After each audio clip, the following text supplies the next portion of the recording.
Ade mau minum apa? Ade mau minum apa kira-kira? Ice cappuccino. Ice cappuccino. Kan kalau ice cappuccino enak. ice cappuccino enak ya. Kalau gitu kita pesan juga ya ice cappuccino sama green tea latte kali ya. Kayaknya Pak Gugun udah nih sama Warno udah duluan nih kayaknya ya. Oke, Mas, ice cappuccino sama green tea latte. Terima kasih.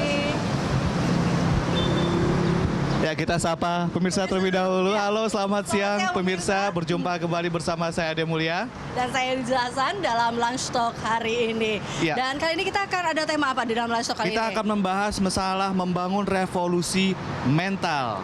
Dan pemirsa inilah Lunch Talk.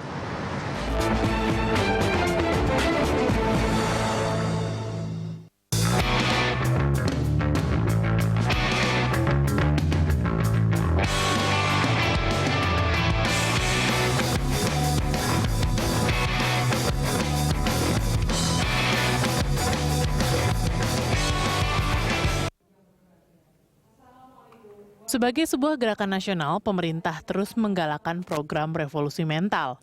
Salah satunya melalui website. Kementerian Koordinator Pembangunan Manusia dan Kebudayaan, Kemenko PMK belum lama ini meluncurkan website www.revolusimental.go.id. Peluncuran website ini mendapat perhatian publik.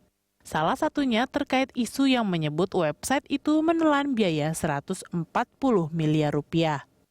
Isu itu pun dibantah Kemenko PMK yang menyebutkan biaya pembuatan website itu tidak lebih dari 20 juta rupiah.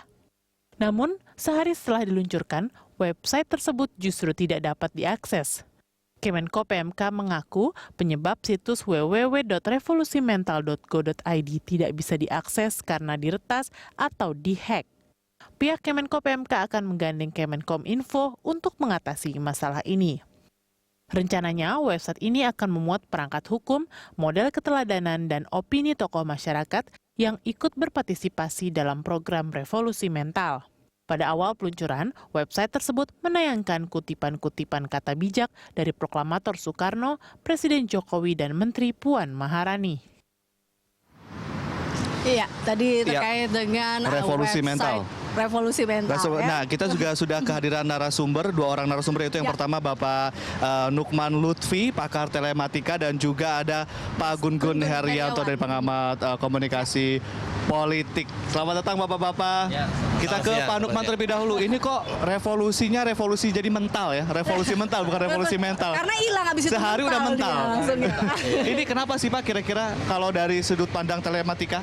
Sebenarnya ini gara-gara satu traffic terlalu banyak.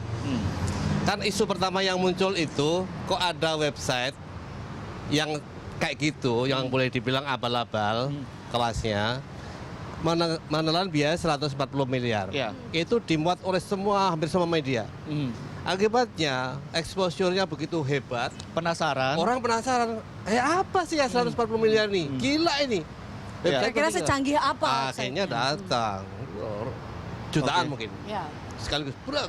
Jadi ini bukan di hack ya? Jadi, mungkin Ya karena kan belum tentu. Di hack kan harus ada bukti. Oh, Kalau jadi di-hack, karena itu tidak bisa diakses karena begitu banyaknya orang yang penasaran dengan website ini. Betul. Memang setelah di review segala macam, memang hostingnya tidak mencukupi untuk traffic besar. Oh, Ya, oke. Jadi ya memang itu revolusi mental tuh.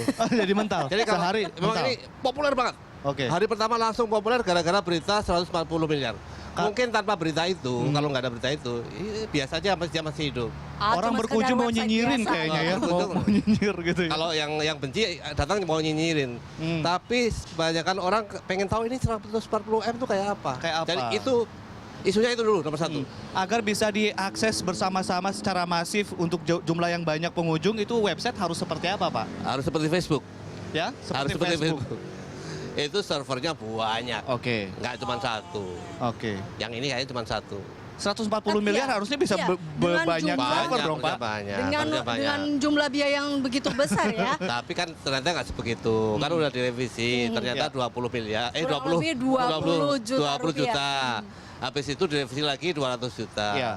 Tapi 200 juta juga cukup besar loh untuk sebuah website, bukan Cukup Pak? besar kalau benar 200 juta. Benar kan 200 juta? Jangan-jangan masih 20 juta. Jadi yang benar 200 apa 20 sebenarnya? Atas Nggak tahu. 140 miliar. Atau begini juga bisa juga. Di Iya. anggarannya 200 juta. tapi sampai ke tangan developernya berapa? Oh, Kan isunya begitu, kan sudah pengetahuan umum bahwa proyek government itu biasanya kalau sampai ke tangan developer itu udah lewat banyak pihak. Jadi sekali lagi bisa kita garis bawahi ini website yang dibuat secara abal-abal begitu kalau tadi Untuk saya mau ukuran angka sehebat itu, ya abal-abal. abal-abal. Tapi kalau benar hanya 20 juta, ya nggak abal-abal, itu wajar. Makanya mental jadinya ya Pak ya. Jadi ala-ala kalau kata anak ini zaman harus sekarang. benar. Berapa budget untuk website? Dari situ baru kita bisa tahu sebenarnya abal-abal atau enggak. Iya, kita ke Pak Gun-Gun Herianto. Ya, Pak Gun-Gun, Pak Gun. Anda sebagai pakar komunikasi politik melihat isu ini atau melihat kabar ini seperti apa nih Pak komentarnya? Menggelikan ya. Menggelikan. Iya, karena bayangkan ini kan sebenarnya konteksnya PR politik.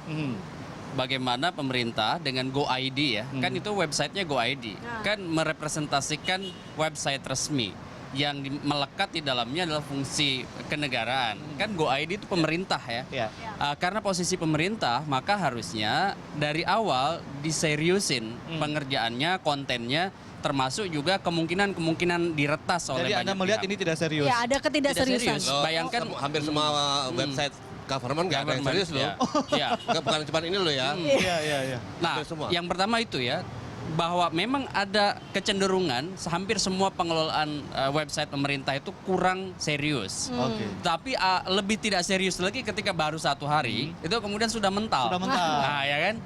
Tapi bukan itu konteksnya. Sebenarnya konteksnya pertama, ada orang yang kemudian sangat penasaran sebenarnya diseminasi informasi revolusi mental itu seperti apa. Yang kedua, banyak orang kemudian ada curiosity juga sebenarnya PMK di bawah Mbak Puan itu terobosannya seperti apa.